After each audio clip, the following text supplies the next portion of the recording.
Hi there. This is how to install motion graphics templates in Adobe Premiere Pro CC. In this video we will go over two methods on how to do this. The first method is how to install one file at a time, and the second method will show you how to install an entire folder. Method number one. Go ahead and open up Premiere Pro and go to the graphics layout, and then go ahead and go over to the Essential Graphics panel. Then click this little icon that says Install Motion Graphics Templates.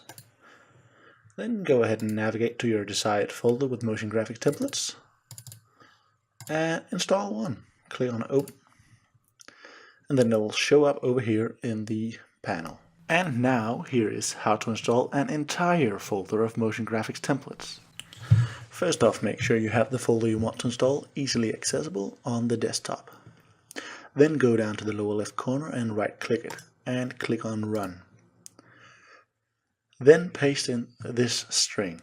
It'll be in the description.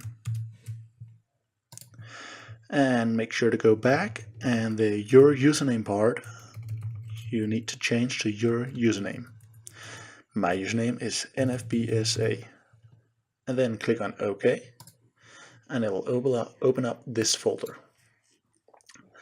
Then you want to open up the folder which you want to install, copy it, and paste it in. Very easy. If you're unsure what your username is, you can right click this icon, click on Run, type in C:// and type in users, and your username will be right there. And now if you go ahead into Adobe Premiere, and then if you go to the graphics layout and to the Essential Graphics panel, the folder will show up. You can go ahead and rename it if you want to. So something like graphics. And there we go. Thank you very much for watching this video. If you found it helpful, please consider rating it, and also please consider subscribing to support the channel.